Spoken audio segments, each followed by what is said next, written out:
read his word, look at how he sounds. When he talked to Adam, he said, Adam, how do you know you're naked? Where are you? When he spoke to Hagar, he said, where are you coming from? And where are you going? When Elijah was in the cave, he said, what are you doing here?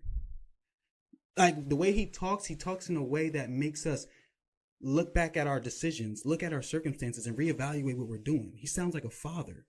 You know, like that's how he talks. He doesn't talk in a way that's so like poetically pleasing and like, oh, if I say this in the pulpit, it's going to arouse everybody. Like, no, he sounds like a dad.